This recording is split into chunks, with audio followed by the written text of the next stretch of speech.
Allez, on est de retour au Japan Tour Festival. J'espère que vous êtes toujours en forme dans ce four. Mais nous, ça va. Ça va. Et je suis avec Alice Orsa et Bérangère Rocher. Comment ça va? Bah ça va. Oui, Toi un peu comme tout le monde, on est à l'état à queue Ouais, à c'est l'heure ça. actuelle. On est liquide. On est liquide. Nous ne sommes que flac.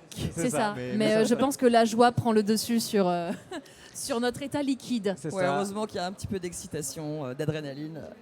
C'est ça. Donc, alors, on est dans des profils différents par rapport à En Joue Pop Corner parce que Alice, comme on s'était vu au Coréen, je l'avais rappelé, on s'est rencontrés lors de notre toute première convention en 2021 à Romorantin. Voilà, on n'avait même pas de plateau, on avait une table. Voilà. Et Bérangère, par contre, c'est la première fois. C'est ça, c'est la toute première. C'est la toute première fois. Donc, ce que je disais, on va rappeler rapidement. Alice, de ton côté, on te connaît notamment pour les voix dans Your Name, Mitsuha, dans Arya Stark. Arya Stark, on doit t'en parler. Là, je suis sûr qu'on t'en parle encore. Et pourtant, la série n'est plus diffusée depuis combien de temps? C'est un moment ça s'est déjà, terminé mais- quand Ça s'est God terminé en 2019, Game of Thrones. Ah ouais. Ah Ouais, bah, c'est culte en fait. Bah le personnage est C'est incroyable. devenu quoi. culte, le personnage est l'un des préférés des fans, Bah donc ouais. à partir de là... Et toi, t'as commencé du coup saison 1. Oui, C'était en quelle année? 2011. 2000. Ah ouais, 2011, ouais, ok. Ça remonte, ça. Et ouais, purée. Ça fait. Mais ça t'étais super jeune du coup. J'avais 11 ans quand j'ai commencé Arya. Ah ouais. 11 ou 12, un truc comme Ah ça. oui, donc en fait t'étais pas loin vraiment du personnage même en. L'actrice, elle a juste un an de plus que moi, je Ah crois. ouais, Ah oui, d'accord. d'accord, ouais, donc t'as suivi Donc, finalement. Donc on s'est suivis. Et C'est ça. Et t'as fait également Powder dans Arcane, c'est ça? Oui. Voilà, donc voilà, des belles refs, puis plein d'autres, hein, de toute manière. Si vous voulez tout savoir, je crois que sur vos stands, ils ont mis des illustrations avec les différents Oui. personnages, etc. Ouais, il y a Donc des affiches c'est avec, avec un peu nos rôles iconiques. C'est ça, C'est ça. Les c'est- plus importants. c'est ça. De ton côté, Bérangère, moi j'ai noté plein. Alors, toi, tu souvent, c'est plusieurs voix dans un même animé, par Souvent. exemple. Ouais, c'est ça, dans Souvent, My ouais. Hero, par exemple. Elle est très très forte. C'est-à-dire que alors, comme Sébastien, tu modules pas mal. Bah ouais, en fait au début, bah comme j'ai commencé dans l'animation et que j'ai pas vraiment une voix très féminine, on va dire. Enfin, si, mais je suis quand même assez grave quand même par rapport Ouais. à la moyenne. Et bah, c'était pas évident de me placer. Et donc, bah, Ok. j'ai du coup joué sur toutes les autres voix que je pouvais créer. Et là, du coup, on m'a fait confiance pour plein de petites choses, des petits monstres. Enfin voilà. Et en fait, bah, c'est grâce à ça finalement que j'ai pu rentrer dans le métier. Parce que ma voix de base n'intéressait pas trop. Ah ouais, incroyable, incroyable. Enfin, n'intéressait pas trop, je dirais pas ça, mais en tout cas, pour l'animé spécifiquement, c'était pas. Enfin, j'avais, je pense pas, la bonne couleur vocale recherchée, en tout cas à l'époque. D'accord, Ça a changé ok. maintenant. Si toi aussi t'as fait des fléaux dans Jujutsu Kaisen, tape dans tes mains. Ah, vous, avez Ah, tous ben les, là, on a les meilleurs là. vous avez tous les Les deux. fléaux, ils sont là. Grave. Vous avez tous les deux fait des fléaux dans Jujutsu parce que j'avais noté Jujutsu pour Bérangère pour le coup, mais Je suppose que tu en as fait. Bah, franchement, je m'en souviens pas, mais c'est sûr que oui. Oui. oui, bah en même temps il y en a beaucoup. Hein, Ouais. c'est, dans Bon, moi chaque- j'en ai fait un, mais Ok. qui est l'un des personnages principaux du film Jujutsu Kaisen. Ah, du film, ok, d'accord. Et, Zéro, le zéro, c'est ça ouais, c'est ça. JK 0. Et peut-être que Seb et Benoît vous ont parlé, mais c'est le duo de choc des fléaux de Jujutsu Ah ouais, Kaisen. c'est vraiment les meilleurs. Hein. Ah, ok, ils ont Ils ont fait 80. 80% des fléaux de Jujutsu Kaisen. Ok, excellent. Ah, ça, je l'avais pas noté, donc une info supplémentaire. Toi, de ton côté, Bérangère, tu as suivi un parcours classique de comédie aussi avant d'arriver sur la voix ou tu visais un peu Bah, pas en du tout. fait, classique plus ou moins, parce que j'ai voulu emprunter, on va dire, bah, la voie normale, Ouais. faire des cours, voire même des écoles type ANSAT, etc. Enfin voilà, des choses, on va dire, officielles. Ça s'est pas forcément passé comme j'avais prévu. J'ai pas forcément eu le soutien familial, financier, enfin plein de choses en fait pour rester dans cette voie. Donc bah en fait après quelques années en solo, je me suis un peu découragé, faut dire ce Ok, qui est. ok. D'ailleurs, j'étais plutôt uniquement sur le théâtre finalement. D'accord, ouais, J'étais sur les formée planches. pour faire comédienne de théâtre et j'avais pas vraiment à l'esprit ce métier-là. Enfin, je l'avais à l'esprit, mais je me disais pas, bah tiens, je peux et je vais faire ça. Ouais. Et en fait, j'ai abandonné un petit peu mes études de ce D'accord. niveau-là. J'ai fait complètement autre chose. J'ai travaillé pour vivre. Et Ok. la vie a fait que j'ai rencontré quelqu'un et que donc je suis allée pour la première fois dans un studio. Et Ok. là, j'ai vu comment ça se passait. C'est ce qu'il disait tout à l'heure. Tu pouvais encore à l'époque aller dans le studio voir. Exactement. Et alors, du coup, moi, comme je connaissais quelqu'un, forcément, j'avais Oui, la chance t'avais le past. de pouvoir venir souvent, en tout cas dans ce studio-là. Et à force, en fait, je me suis dit, mais je peux pas laisser tomber ma passion parce qu'il y a ça qui existe. Et de fil en aiguille, je me suis remise à faire des stages, rencontrer des gens, démarcher. Et ça a été très très long du coup, mais bah voilà, je suis là quoi. Ok, Donc, ouais, faut ouais, pas bon, lâcher. super. C'est ça. Queen.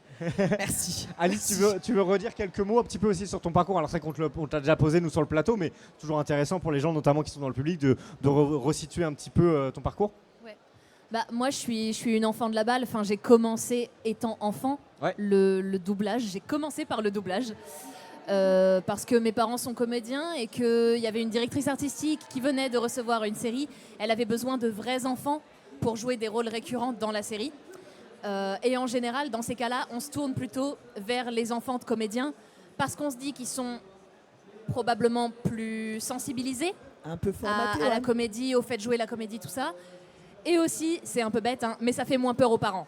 Oui. Enfin, oui, on dit bien sûr. le fait qu'un directeur artistique vienne te voir et dise « Bonjour, je veux ton enfant, je vais l'emmener dans une pièce sombre et le faire jouer la comédie pendant 4 heures. » C'est plus rassurant quand l'adulte sait qu'on va vraiment faire ça et Bah pas oui. d'autre chose. Ah, mais quoi. complètement. Mais c'est vrai que ça peut faire peur. En plus, Ouais. il y a du passé sur la manière dont ont été traités certains enfants stars, etc., qui peut encore faire encore C'est plus ça. peur C'est aujourd'hui. ça. Et le Absolument. travail des enfants est très très encadré, notamment en doublage. Surtout en France. Surtout en France. Et du coup, voilà, moi j'ai commencé étant enfant, comme ça, dans la série Medium. Et ensuite, le bouche à oreille s'est fait. Il se disait qu'apparemment, je me démerdais pas trop mal. Et donc, j'ai continué. Moi, ça m'a vraiment beaucoup plu. Au départ, je pensais pas nécessairement que ça serait mon métier.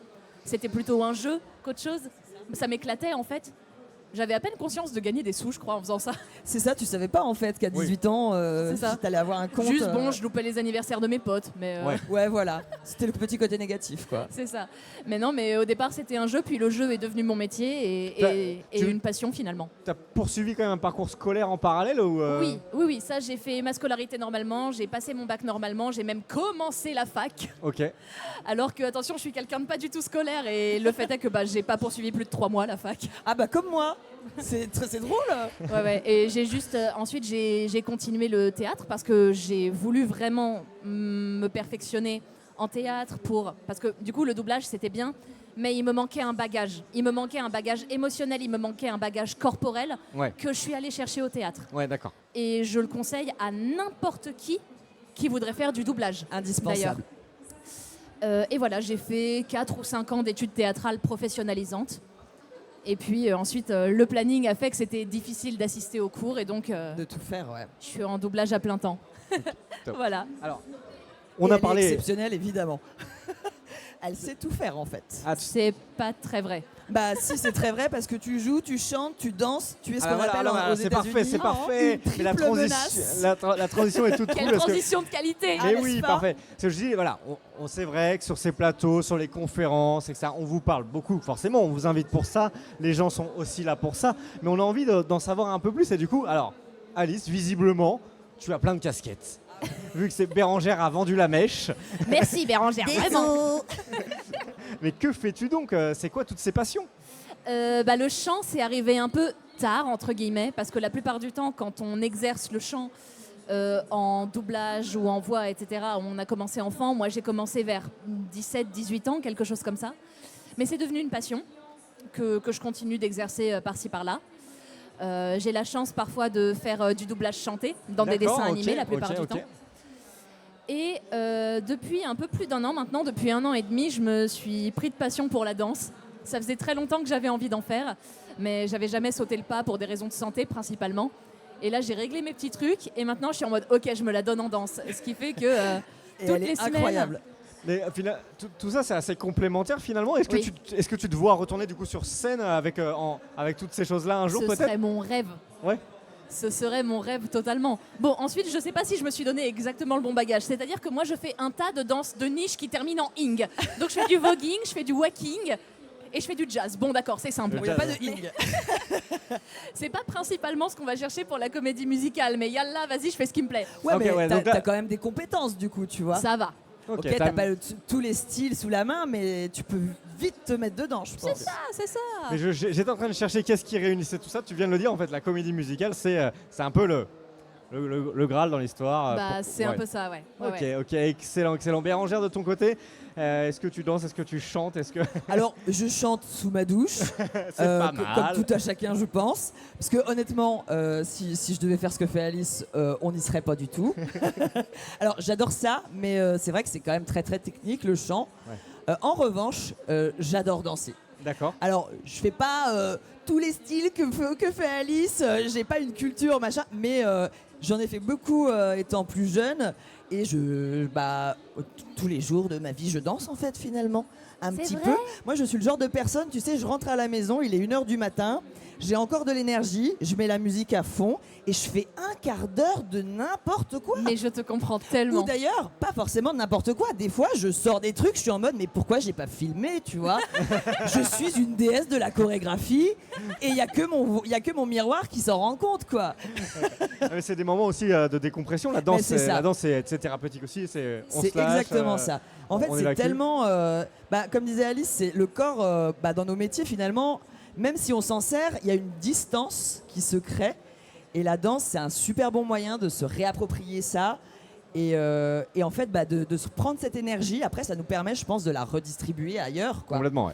Et on s'approprie quelque chose et c'est formidable de créer à partir de rien, quoi. Juste son corps.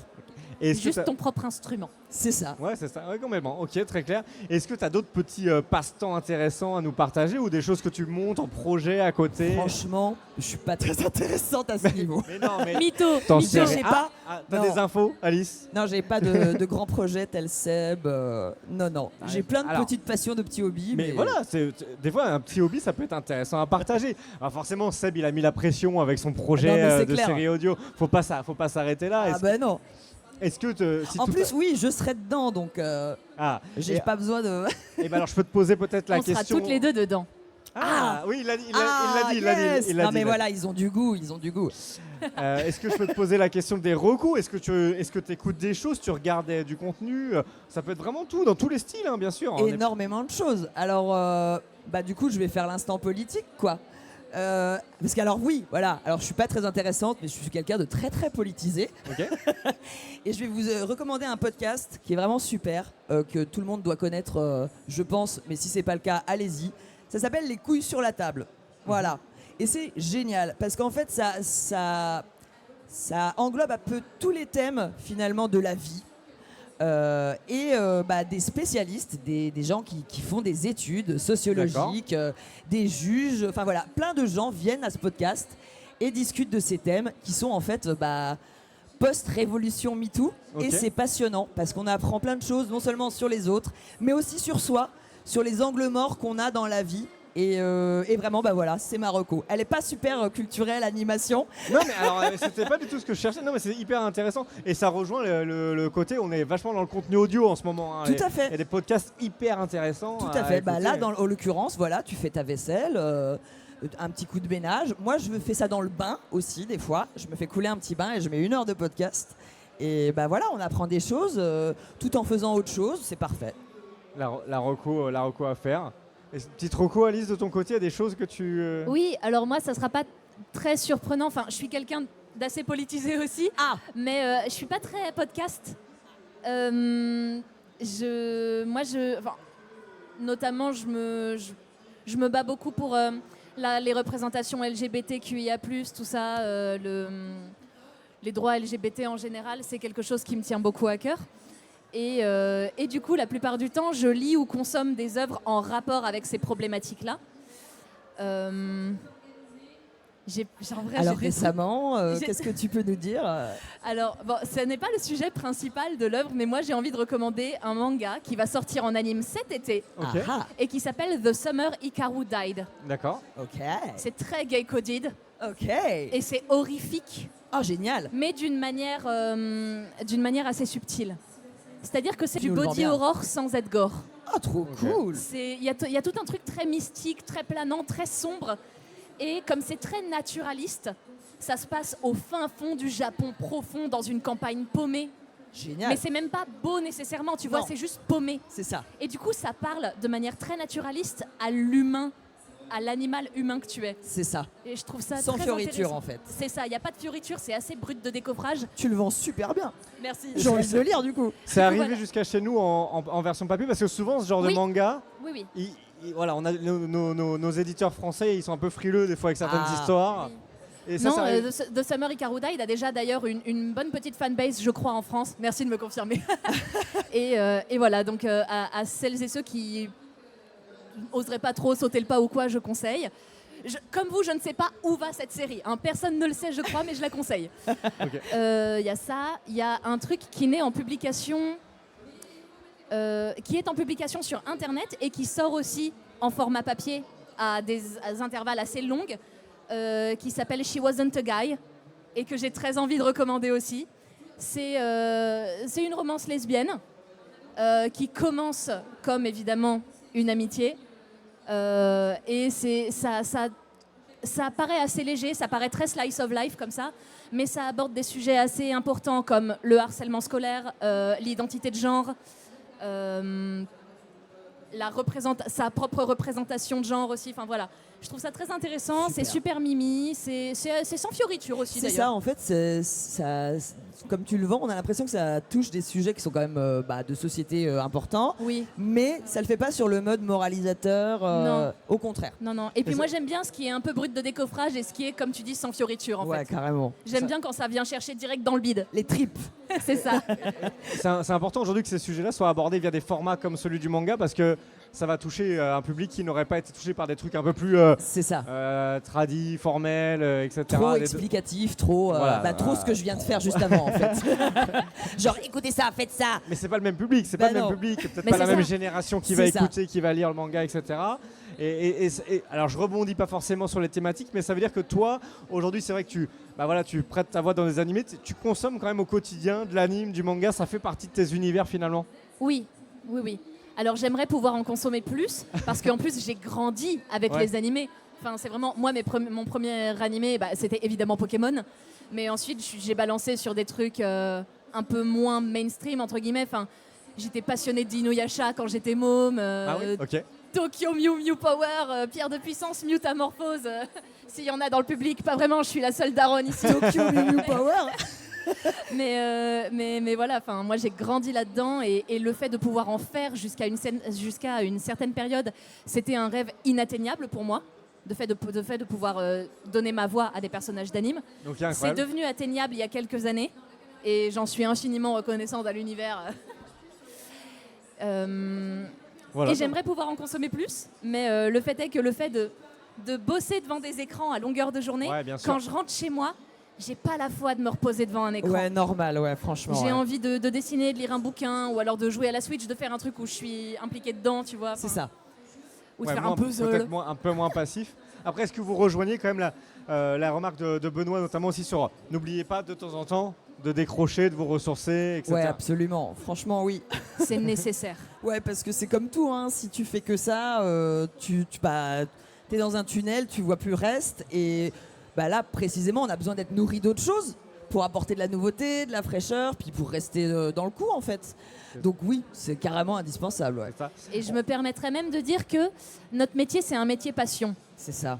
Comme tout métier passion, c'est merveilleux à faire au quotidien. C'est une chance inouïe de ne pas avoir à se dire « Oh bon, je vais travailler parce qu'il faut joindre les deux bouts ». Non, on va travailler non seulement parce qu'il faut joindre les deux bouts, mais aussi parce que c'est un truc qu'on kiffe faire. Moi, je me lève le matin, si je dois me lever à 6h30 pour aller en plateau, je le fais avec joie, quoi. Je le fais pas en me plaignant. C'est clair. Mais le danger avec les métiers passion, c'est que la frontière entre le professionnel et le personnel se floute énormément. Notamment le fait que la plupart de nos amis soient issus du métier, etc. Et le fait que on va beaucoup parler du métier. Quand on se retrouve, c'est difficile de couper. On se retrouve entre nous et finalement, même si on veut pas parler de ça, il y a toujours un moment où on finit par revenir au taf. Donc c'est bien, je vous adore les copains, mais c'est vrai que des fois j'ai besoin de voir d'autres gens. Moi, c'est même pas nécessairement ça. C'est parfois, tu as envie de dire, ça vous dit on fait un puzzle. Mais c'est ça, on parle d'autre chose, on fait autre chose. Et ouais, c'est un truc où je commence moi personnellement à m'autodiscipliner un petit peu plus depuis quelques mois, à essayer de scinder un peu plus la frontière entre le professionnel et le personnel. Ouais. et même mentalement. Parfois, il suffit qu'il y ait une journée en plateau qui se passe pas bien et tu vas te remettre toi en question en tant qu'être humain. Exactement. Alors qu'en vrai, non. C'est ta personne professionnelle que tu peux remettre en question, mais pas ta personne personnelle. Voilà. Mais ouais, mais le problème, c'est que l'acteur, c'est l'outil et c'est lui, et du coup, il le prend pour lui, c'est normal. C'est ça. En fait, le genre qu'on est au travail, c'est le genre qu'on est chez nous aussi, quoi. C'est ça. Et je pense que, tu vois, ça rejoint ce que tu disais sur le fait de faire autre chose. C'est-à-dire qu'on est tellement impacté, c'est tellement important pour nous que, un tunnel de boulot, même qui se passe bien, à la fin, t'es mort. Une petite journée qui se passe mal, et ça y est, c'est la fin du monde. C'est ça, ça va avoir un impact énorme. Donc en fait, sur nos mentales, nos mentaux, ça joue vachement. Et pour continuer de se dire, en fait, ceci n'est qu'un travail, et je ne suis pas une grosse merde nécessairement, il faut vivre d'autres choses. C'est que ça m'est arrivé pas plus tard que cette semaine. Ah oui, elle est encore un peu traumatisée là, Alice, actuellement. Et aussi autre chose, alors moi je me permets de dire ça va pas peut-être vous plaire, mais c'est pas parce qu'on fait des métiers passion que toutes nos journées sont des journées de rêve. En fait, il y a beaucoup de gens, quand je dis ce que je fais dans la vie, ils me disent tu t'installes sur une chaise puis tu parles, quoi. Je fais alors déjà non. Déjà on enregistre debout. Voilà. Il n'y a pas de chaise. Et puis encore une fois, le personnage est passionnant, le produit est passionnant, les gens avec qui on travaille sont super, on adore ce qu'on fait, mais en fait c'est un travail. Oui, bien Donc sûr. il y a des jours où, comme vous ou n'importe qui, bien sûr, c'est la merde. Donc bien sûr, comme disait Alice, c'est notre rêve, c'est notre passion, c'est les tripes, etc. Mais en fait, on est des humains. Vraiment, il y a de la pression. C'est ça, il y a la pression, facile, c'est un truc psychologique. En plus, c'est très lié à notre personne. Donc, c'est un petit peu plus même qu'un travail normal. Et d'autant plus, il faut le kiffer et s'en éloigner quand il faut pour mieux revenir finalement. C'est ça. Non, complètement. Allez, pour les 5 dernières minutes, on parle de ça. Est-ce que, parce qu'avec les gars, on a parlé de voyage un peu, est-ce que sortir de votre quotidien, voyager, etc., ça fait partie des choses que vous aimez ou vous êtes plutôt casanier? Moi, j'adore voyager. Ah, voilà. J'ai juste pas souvent l'occasion de le faire. Mais même rien que se déplacer ici, c'est une sorte de voyage. Oui, absolument. Pour moi, c'est exactement ça. Je suis sortie de Paris, oh là là. Waouh, mais waouh. J'ai fait 1h15 de train, mais wouh. Non, très original. Moi, ma dernière destination de voyage, ça a été le Japon. Waouh. Et c'était il y a 2 ans. Et Ah j'ai pas revoyagé depuis. Alors je me rends compte que c'est une bête de chance de faire ce genre de voyage. Ouais. Mais moi, quand j'aime voyager loin. Ouais, okay. Donc c'est le Japon, ça a été la Chine 5 ans avant. Enfin voilà, ce genre de truc. La déconnexion. Voilà, la déconnexion. Ouais, après, c'est des langues que j'apprends, donc quoi qu'il arrive, la déconnexion n'est pas totalement totale. C'est ça, tu y vas pour prendre un bagage culturel aussi. C'est ça. Mais ouais, voyager, c'est kiffant. Kazakhstan, je pense, la prochaine pour moi. Waouh. Ouais. Ok, alors là... Excellent. Non, pourquoi j'ai envie de dire... Les paysages. Ah là là, il y a la steppe. Il y a des paysages sublimes. Et il n'y a pas que de la steppe, il y a énormément de montagnes. Ah, c'est montagneux. Énormément de lacs, énormément de prairies. Mais stylé. ouais, c'est très varié comme donc paysage. Ça va être full rando, quoi. Oui, ça me donne très envie. Trop bien. Et c'est noté, mais c'est marrant parce que tout à l'heure on a reçu Japania qui a parlé aussi du Kazakhstan, comme quoi il y a des choses à faire. De ton côté? Alors moi c'est exactement l'inverse, je voyage jamais. Et j'aime pas ça. Non, en fait j'adorerais, mais j'ai des blocages. Ouais, non mais alors on peut le comprendre. Qui font que déjà, alors ça fait 3 ans que je dis, il faut absolument que je fasse un voyage en solo, au moins une fois. Ouais. Donc il faut que je me motive à aller en Irlande par exemple, depuis 3 ans. Mais je ne le fais pas. En revanche,